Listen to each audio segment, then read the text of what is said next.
빌립보서 3장 20절에 이렇게 기록되어 있습니다. 그러나 우리의 시민권은 하늘에 있는지라 거기로부터 구원하는 자 곧 주 예수 그리스도를 기다리노니. 아멘. 빌립보서에서 우리의 정체성을 아주 명확하게 딱 이야기를 하고 있죠. 바로 우리의 시민권은 어디에 있다고요? 천국에 있다. 근데 빌립보 교회도 마찬가지고 당시 바울이 기록할 당시의 상황도 마찬가지고 지금 우리도 마찬가지고 우리는 어디 살고 있습니까? 이 땅 가운데 살고 있죠. 죄악 많은 세상이라고도 하고요. 참 어렵고 힘든 시대다라고 이야기도 하지만 이 시대에 우리가 살아가고 있지만 분명한 것은 무엇입니까? 성경은 그럼에도 불구하고 우리의 시민권은 저 하늘, 천국에 있다라고 이야기를 하고 있습니다. 다시 말해서 이 세상에 살아가는 사람들과 똑같이 살아가고 있고 이 세상의 사람들과 구별되어 보이지 않는다 하더라도 분명한 것은 그 사람은 어디를 바라보아야 합니까? 천국의 시민권자이기 때문에 천국을 바라보아야 합니다. 예전에 한 영화에서 보니까 백두산 천지 화산이 폭발하는 내용에 대한 영화가 있었습니다. 그 영화에서 한 장면이 참 마음을 씁쓸하게 했던 것 중에 하나가 뭐였습니까? 역시 미국 국민들, 미국 시민권자들은 미국이 끝까지 보호하는구나. 그죠? 화산이 폭발하고 북한이 붕괴되고 남한까지도 어려워지는 상황이었는데 어떻게 합니까? 미국은 큰 배를 마련해서 자기 백성들을 다 어떻게 합니까? 탈출시키는 거죠. 거기에 타지 못해가지고 한국 사람들이 막 그 앞에서 문 열어주세요, 살려주세요 라고 부르짖는 그 장면들을 보면서 우리의 시민권은 하늘에 있고요. 우리는 이 땅을 살아갑니다. 이 땅 가운데 위기를 당하고 이 땅 가운데서 어려움을 당하지만 그럼에도 불구하고 우리가 소망을 가지고 살아가야 하고 비록 내가 지금은 세상 사람들과 그다지 구별되지 않는 삶을 살아간다 하더라도 끊임없이 우리가 추구해야 되고 끊임없이 우리가 닮아가야 하는 것은 바로 천국 백성, 다시 말하면 예수 그리스도의 자녀, 백성된 우리가 하나님 아버지를 닮아가는 삶을 살아가야 한다라고 하는 것은 우리가 오늘 바라보고 있는 성경이 가르치고 있는 아주 중요한 교훈이기도 합니다. 오늘 본문은 이렇게 시작하죠. 그때에 제자들이 예수께 나와 이르되 천국에서 누가 크니까? 사실은 예수님 입장에서는 이 질문을 받고 참 답답하셨을 것 같아요. 하나님의 뜻을 이루기 위해서 이 땅에 오신 예수님의 그 목적이 있었고 또 그 목적을 이루기 위해서 함께 동역하고 함께 사역하는 제자들이 있는데 실제로 그 목적을 이루기 위해서 이 땅에 오신 예수님의 그 중심과 그 목적을 이루는 동역자로서 부름을 받은 제자들의 관점이 사실 오늘 딱 본문이 시작하는 1절에서 너무나도 다르고 있다라는 거, 어긋나 있다라는 것을 우리는 발견하게 됩니다. 천국에서 누가 큽니까? 제자들에게 있어서 주님이 다스리시는 나라에 어떤 관심이 있었냐, 누가 그 나라에서 크냐에 관심이 있었다면 예수님은 그 나라의 백성으로서 어떤 모습을 갖추어야 되는가에 대해서 관심이 있으셨던 것 같아요. 그러다 보니까 이 두 가지의 개념이 서로 어긋나 있었고 때로는 갈등이 일어나다 보니까 예수님의 사역에 제자들이 어긋난 행동을 하는 경우도 있고 올바르게 대응하지 못하는 모습들도 우리는 보게 됩니다. 이런 제자들을 향해서 오늘 예수님은 아주 귀한 교훈을 주시는데 그 귀한 교훈은 시청각 자료를 통해서 주고 계시는 것 같아요. 그렇죠? 그 시청각 자료가 무엇이었습니까? 바로 순진무구한 한 어린 아이를 제자들 사이에 세워놓고 예수님께서 천국 백성의 모습이 어때야 된다라고 가르치고 있는 것이죠. 오늘 우리가 어린이 주일을 맞이하면서 천국 백성의 모습에 대해서 함께 나누려고 하는데요. 어린이 주일날 이 본문을 가지고 하는 설교를 여러 번 들어보셨을 것 같아요. 그리고 여러분들도 이 본문의 내용을 통해서 우리가 어떤 삶을 살아야 되는지에 대해서 많은 이야기를 들었겠지만 특별히 오늘 다시 한번 우리가 미처 깨닫지 못한 부분도 있을 수 있겠지만 이미 내가 알고 있는 본문이라 하더라도 내가 혹시나 잊고 살지는 않았는지 또 잃어버리려고 은근히 애쓰면서 외면하고 살지는 않았는지를 한번 돌아보고 점검하고 결단하는 시간이 되었으면 합니다. 어린아이들의 모습을 한마디로 표현하면 천국 백성의 그림자라고 이야기할 수도 있습니다. 왜 그림자다라고 이야기를 하냐면 예수님이 오시기 이전에는 아직까지 완성되지 않은 모습이었고요. 이제 예수님께서 오셔서 십자가에서 죽으시고 부활하시면서 예수 그리스도가 이 땅 가운데 오심으로 말미암아 이루어진 하나님의 나라에서 그 천국의 백성들의 삶의 모습에 대해서 지금 예수님은 교훈하고 계시기 때문입니다. 그들의 삶은 성도들이 가야 할 하늘나라의 삶을 잊은 채 이 땅에 목적을 두고 살아가고 있는 자들, 어쩌보면 우리도 거기에 해당될 수도 있고 또 제자들이 해당될 수도 있고 뿐만 아니라 예수님을 둘러싸고 있었던 많은 무리들을 향해서 하는 이야기일 수도 있습니다. 왜 그렇습니까? 이스라엘이라고 하는 나라 자체가 하나님의 나라, 하나님의 백성으로서의 모델이었기 때문이죠. 그리고 오늘 우리는 어떻습니까? 예수를 그리스도로 영접하고 모시고 있는 천국 백성들이기 때문에 우리는 사실은 이 땅에 목적이 있는 사람들이 아니라 어디에 목적을 둔 사람들입니까? 천국의 하늘나라에 목적을 두고 살아가는 사람들입니다. 예수님께서도 이런 어린아이들을 향해서 하늘나라의 주인이다 라고 이야기하시면서 오히려 그들에게 복을 내려주십니다. 이를 증명해주는 구체적인 사건 중에 하나가 여러분도 잘 알고 저도 잘 알고 우리가 함께 나누었던 성전 청결 사건을 들 수가 있습니다. 성전 청결 사건이랑 이게 무슨 관계가 있을까 싶으시죠? 근데 여러분 한번 생각해 봅시다. 성전 청결 사건이 무엇이었습니까? 예수님께서 이 땅에 오셔서 성전의 주인 되신 예수님께서 성전에 가셔서 성전 예배에 잘못되고 어그러지고 그죠? 타락하고 변질되어 있었던 성전 예배를 바로 세우신 장면이었는데 문제는 그 성전이 정화되는 과정을 바라보는 사람들의 관점이 달랐다는 거예요. 여러분, 성전을 가꾸고 성전을 돌보고 성전을 지키고 성전 제사를 주도하던 사람들은 당시에 종교 지도자들이죠. 그런데 여러분, 예수님께서 이 땅에 오셔서 성전을 정화시키는 그 과정들을 보면요. 어떻습니까? 성전에 어그러지고, 그죠? 변질되고, 타락하고, 인간적인 냄새가 나고, 그죠? 인간의 욕심이 드러나고 있던 부분들을 바로잡고 고치는, 한마디로 말하면 주인의 역할을 감당하고 있는 거죠.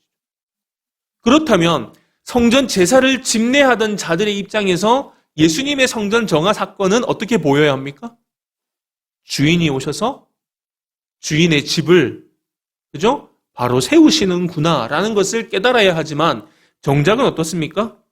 오히려 당시의 종교 지도자들은 예수님이 누구인지 알아보지도 못합니다. 오히려 그 예수님의 행동을 보고 분노하죠. 그런데 반면에 마태복음 21장 15절에 가면 어린 아이들의 반응은 아주 대조적으로 드러나게 됩니다. 어떻게 나타납니까? 제가 읽어드릴게요. 21장 15절입니다. 대제사장들과 서기관들이 예수께서 하시는 이상한 일과 또 성전에서 소리질러 호산나 다윗의 자손이여 하는 어린이들을 보고 노하여 이렇게 되어 있습니다. 그러니까 성전에 들어가실 때 예수님의 성전에 입성하시던 모습을 보면서 사람들이 호산나라고 외쳤던 그 모습과 시간이 지나서 성전에 들어오시고 성전을 정화시키는 예수님의 그 성전 정화 사건의 시간적인 간극이 좀 있습니다. 아이들은 이미 부모와 함께 성전에 입성하실 때의 그 예수 그리스도가 누구이신지에 대해서 호산나라고 외치는 그 광경을 통해서 예수가 그리스도시구나 라고 하는 교육을 받게 됩니다. 부모를 통해서, 옆에 있는 아저씨나 아줌마나, 그죠? 친구들을 통해서. 그리고 나서 성전에서 누구를 다시 만난 겁니까? 예수님을 만난 거예요. 근데 그때 당시 예수님의 모습은 어떤 모습입니까? 나귀를 타고 올라가시던 모습이 아니라 오히려 허리띠를 빼서 채찍을 만들고 띠를 가지고 채찍을 만들어서 상을 뒤집어 엎고 호통을 치고 계시던 예수님의 모습이었죠. 하지만 그 모습 가운데서도 아이들이 바라볼 때 예수님은 누구였다는 거예요? 그리스도였다는 거죠. 하지만 당시에 자기들이 결탁이라고 하기에는 조금 과할 수도 있겠지만 어느 정도 돈을 받고 자리세를 받고 내어줘서 자기 성전에 또 개인적으로 어느 정도 재산에 도움이 되었던 그 성전에서 장사하는 사람들, 돈을 바꾸는 환전상들, 그들의 상을 뒤집어 엎고 있는 예수의 모습은 당시의 종교 지도자들에게 있어서는 그리스도의 모습이라기보다는 자기 밥그릇을 빼앗는 한 젊은이의 모습이었다라는 것이죠. 그러니까 그들의 눈에는 예수가 그리스도가 아니었다라고 하는 것입니다. 조금만 더 들어가 보면 예수님을 바라보고 있던 어린 아이들 말고 종교 지도자들은 어떤 사람들입니까? 원래 그들의 역할은 그 성전의 주인이 다시 오실 것이다라고 하는 구약의 가르침을 연구하고 백성들에게 가르치고 백성들을 준비시키는 것이 사실 원래 그들의 본분이었죠.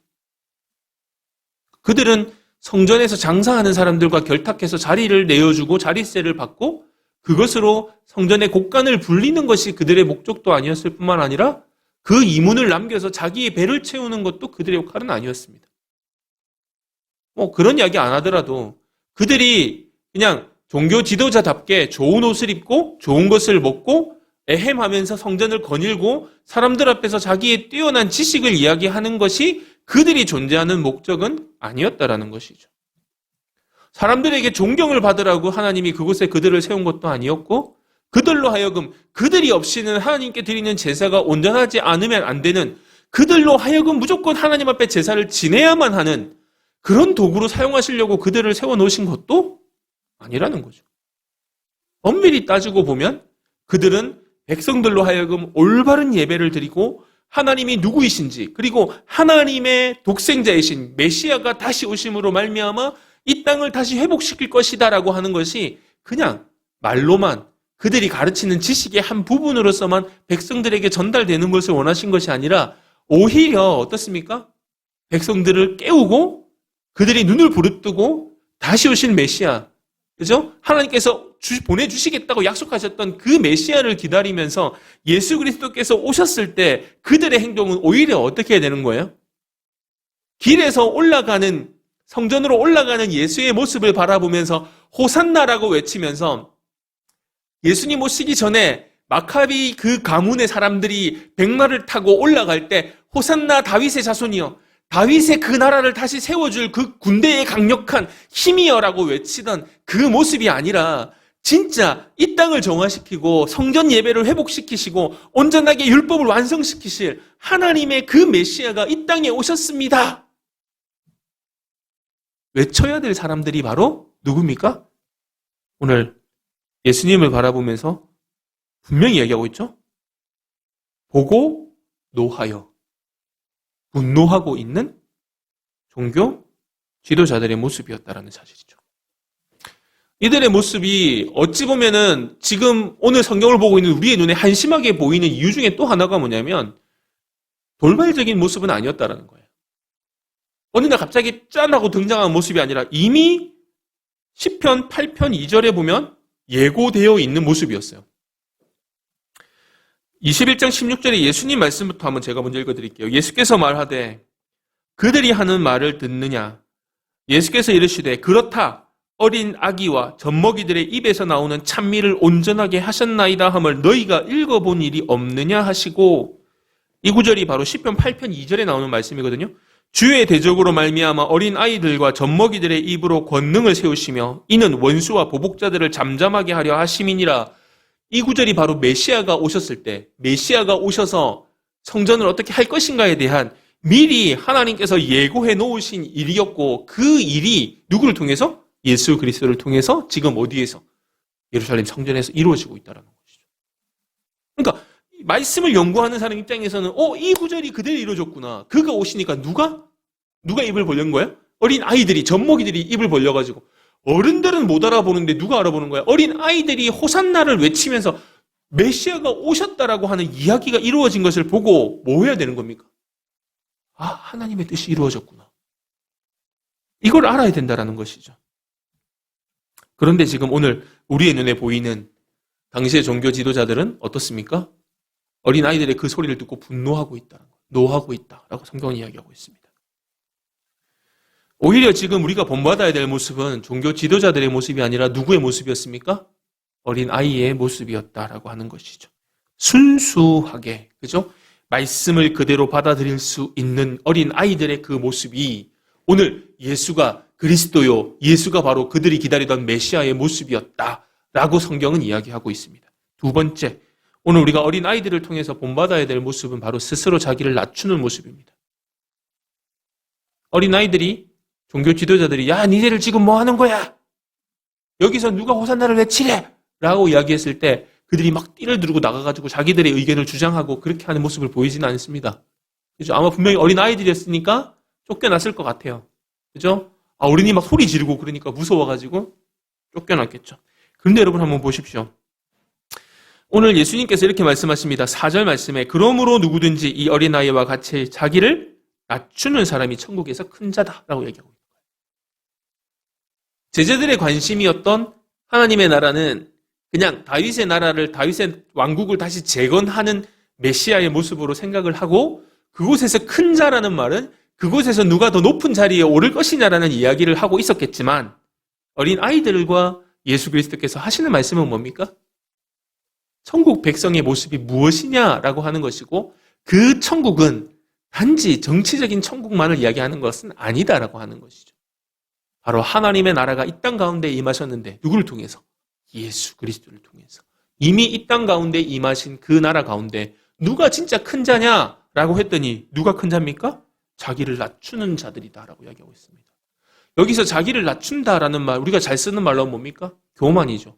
교만입니까? 죄송합니다. 겸손이죠. 교만에 반대되는 겸손이 되는 것이죠. 여러분, 겸손은 구체적으로 뭐를 이야기하는 걸까요? 여러분, 겸손은요, 어른이 소리를 확 지르니까 무서워가지고 그냥 움츠려들고 두려워가지고 자기 자신을 낮추는 것이 겸손이 아닙니다. 원래 타고난 성격이 우유부단하고 원래 성격 자체가 좀 무기력해 보여서 그냥 이 사람 저 사람 좀 자기보다 센 사람 앞에 가면 무기력해지고 그냥 굽신거리면서 살아가는 것도 겸손이라고 성경은 이야기하고 있지 않습니다. 심지어 자기의 목줄을 쥐고 있는 우리말로 하면 뭡니까? 우리 회사 사장님. 나를 언제든지 자를 수 있는 우리 사장님 앞에서 살아남기 위해서 그들 앞에서 비굴하게 구는 것도 겸손은 아닙니다.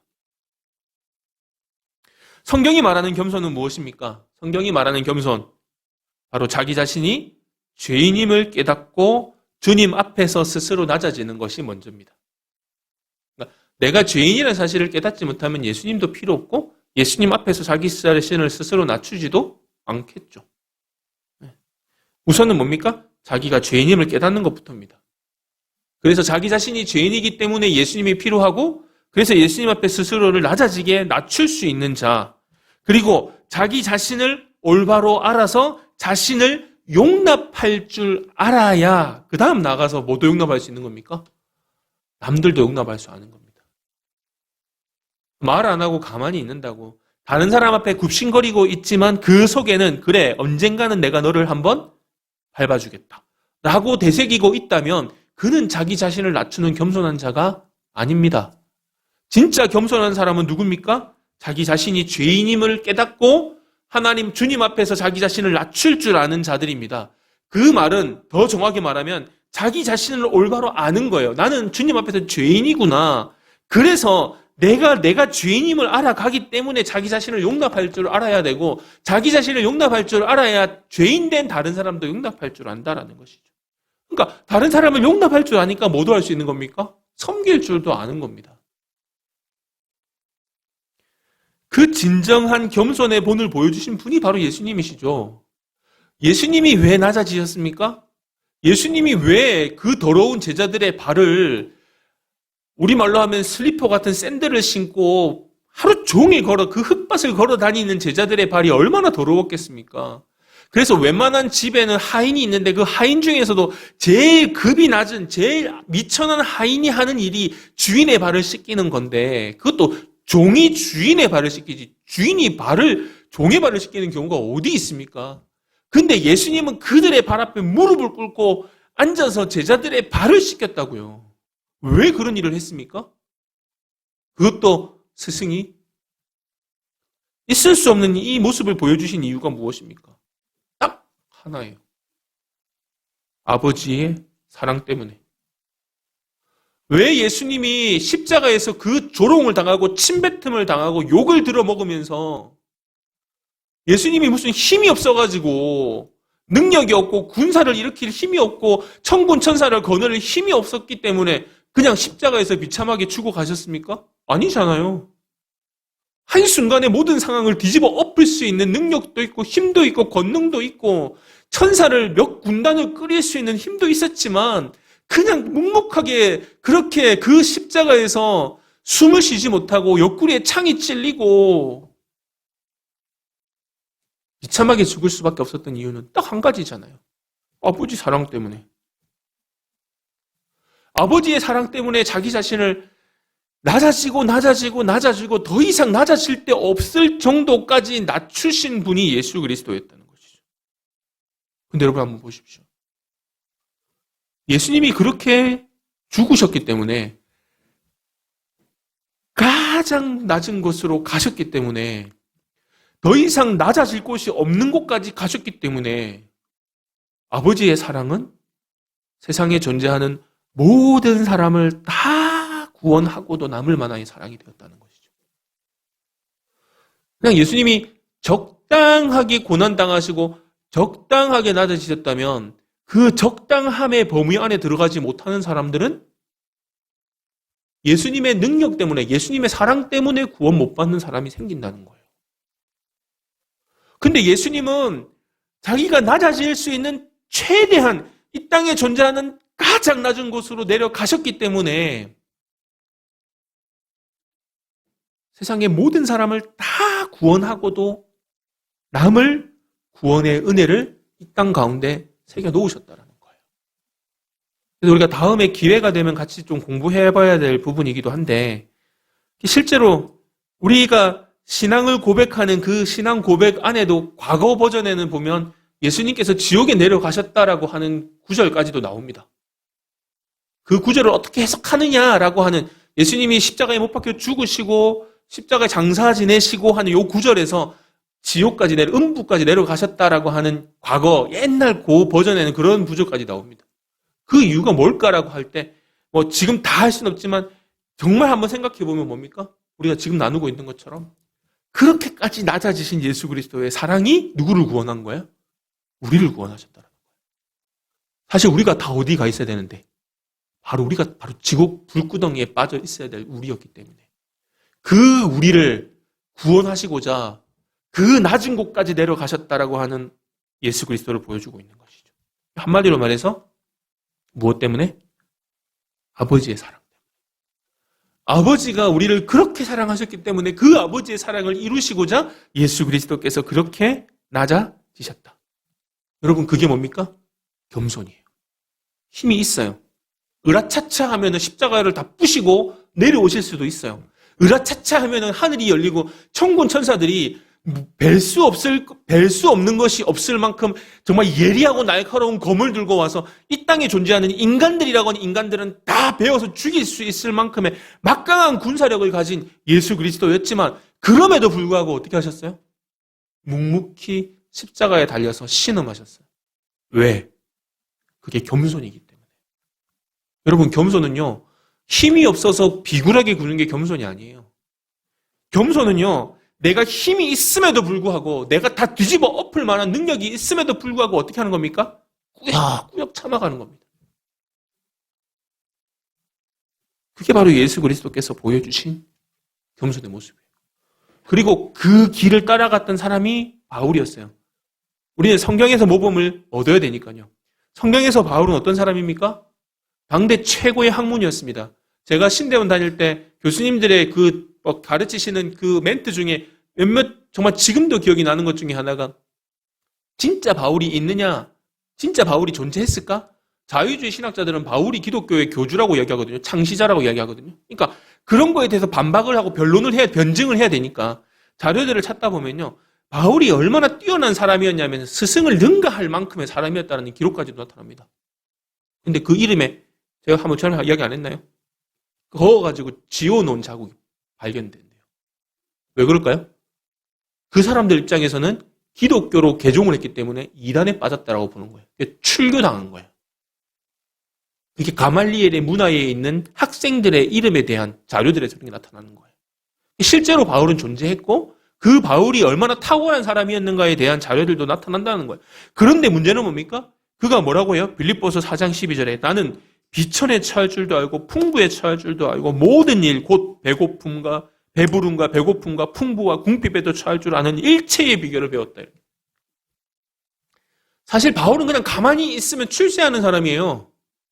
바울은 최고의 학문, 요즘 말로 하면 저기 미국에 있는 하버드를 나왔다거나 아이비리그를 그냥 가만히 있어도 그냥 자기 밑에 막 돈을 싸들고 와서 공부 가르쳐 주세요, 배워주세요, 스승님하고 모시고 가야 되고 종교 지도자로서 세움 받을 수 있는 사람이었다는 거예요. 그런데 그가 어떻게 했습니까? 모든 걸 다 버리고요. 진짜 말 그대로 슬리퍼 질질 끌고 전 세계를 헤매고 다니면서 뭘 했어요? 교회 세우는 일을 했습니다. 오늘날로 말하면 선교사의 모델이 바울 아닙니까? 근데 그가 풍랑을 맞아서 죽기도 하고 막 원주민이라고 원신이라고 하면 죠. 그리고 원주민들한테 잡혀서 죽을 고비도 넘기고 병에 걸려도 보고 배고픔에 처해보도 굶어도 보고 온갖 고초를 다 겪었지만 그가 그렇게 할 수 있었던 이유는 뭡니까? 바로 예수 그리스도의 십자가의 겸손을 깨달았기 때문에 그 십자가에 죽으신 예수 그리스도를 담에색 도상에서 만났기 때문에 진짜 예수를 만나는 그 경험이 있었기 때문에 바울이 자기의 생활의 모든 안락함을 다 내려놓고 목숨 걸고 복음을 위해서 배고픔과 비천함에 내려가는 그런 모습을 우리에게 보여주고 있다는 사실. 사랑하는 이은교회 성도 여러분, 오늘 성경은요, 그 해답을 발견한 바울을 통해서 또 우리에게 교훈을 주고 있습니다. 여러분, 바울이 혼자, 하나님께서 너 혼자 그렇게 고통스럽게 살아. 너 최고의 학문에서 최고의 공부를 했고 너의 스승보다도 탁월한 머리를 가지고 있지만 너 혼자 그렇게 살아. 내가 너한테 주는 명령이야. 이렇게 말씀하시지 않았어요. 마태복음 11장 29절에 예수님께서 이렇게 말씀하십니다. 나는 마음이 온유하고 겸손하니. 우리 예수님의 겸손 이야기했잖아요, 지금까지. 그죠? 나의 멍에를 메고 내게 배우라. 이렇게 말씀하십니다. 예수님의 멍에는 어떤 멍에라고요? 당시에 유대인들이 이 소에, 일하는 소에다가 씌우던 멍에는 단독 멍에가 아니라, 그죠? 그 멍에 옆에다가 새끼 소를 같이 걸어서 새끼 소가 엄마 소 옆에서 같이 멍에를 매는 걸 배우기 시작하면서, 그죠? 일을 배운다고 그랬잖아요. 그러니까 새끼 소 입장에서는 엄마가 멍에를 다 매주니까 지가 맬 게 있겠습니까? 그러니까 지는 그냥 어떻게 하면 돼요? 새끼 소는 그냥 따라가기만 하면 되는 거예요. 엄마 따라서 옆에 쫄래쫄래쫄래 가기만 하면 엄마가 알아서 다 하는 거예요. 그러면서 자연스럽게 배워가는 것이 예수님 당시의 멍에의 모습이죠. 예수님께서 오늘 하시는 말씀이 그거예요. 오늘 우리 찬양단에서 찬양을 하면서 드렸던 그 찬양의 내용과 같이 이 땅 가운데 살아가는 우리가 힘들죠. 어렵죠. 외로워요. 예수 믿는 사람답게 사는 거 쉽지 않아요. 요즘에 저도 참 많이 느끼거든요. 요즘 들어서 진짜 그게 불쑥불쑥하는 옛 성품 때문에 참 저도 어렵고 기도하게 되는데, 근데 하나님께서 우리를 향해서 그렇게 말씀하시지 않는다는 거예요. 너 혼자 알아서 해. 너 혼자 알아서 살아. 너는 이거 해내야 돼. 그런데 너 혼자 해. 이렇게 말씀하시지 않는다는 거예요. 오늘 예수님께서 오늘 우리에게 주시는 것은 무엇입니까? 바로 나에게 겸손을 배우는 이 멍에 같이 매자라고 말씀하신다는 거예요. 이리 오라고요. 이 땅에서 겸손을 배우고 이 땅에서 그리스도인답게 살아가는 삶을 배우자. 누구를 통해서? 나와 함께 매는 멍에, 예수 그리스도와 함께 매는 그 멍에로 말미암아 우리가 이 땅 가운데 살아가는 힘이 되고 능력이 되고 주님을 통해서 배우는 그 멍에를 통해서 우리는 세상을 살아갈 힘이 되고 능력이 된다라고 성경은 이야기하고 있습니다. 말씀을 한번 정리합시다.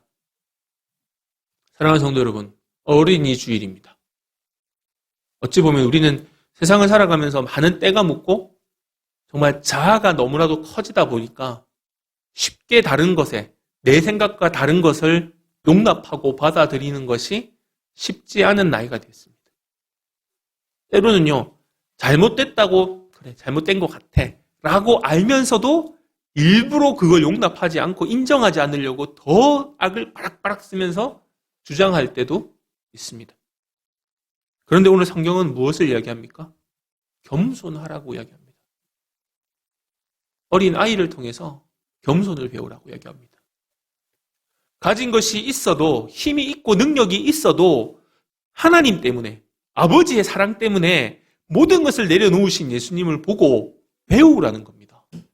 그 예수와 같이 멍에를 메어서 멍에의 끈이 나를 탁 끌고만 메어서 예수 그리스도 옆에 딱 붙어가지고 떨어지지 않을 정도로 그 얽매임을 당해서 예수 그리스도께서 살아가시는 그 삶의 모습을 옆에서 그냥 질질 끌려가는 한이 있더라도 보고 배우라고 이야기하고 계십니다. 그냥 성격이 온순해서 그냥 내 목줄을 쥐고 있는 분이 계셔서 그냥 내가 힘으로는 이길 수 없는 것 같은 사람이라서가 아니라 내가 다 뒤집어 엎을 힘이 있고 내가 모든 것을 역전시킬 만한 능력이 있어도 아버지의 사랑 때문에 모든 것을 내려놓으신 예수 그리스도께서 지금 나와 함께 멍에를 메고 계시기 때문에 모든 것을 내려놓을 수 있는 진정한 겸손을 누리시는 우리 이음교회 가족들이 되시기를 주님의 이름으로 축복합니다. 그것이 오늘 우리가 어린이 주일을 맞이하면서 다시 한번 우리 안에서 한번 점검해 보아야 될 삶의 모습이 아닌가라고 생각합니다. 저부터, 나부터, 그리고 우리 모두가 함께 주님의 모습을 닮아가는 이음교회 가족들 되시기를 주님의 이름으로 축복합니다.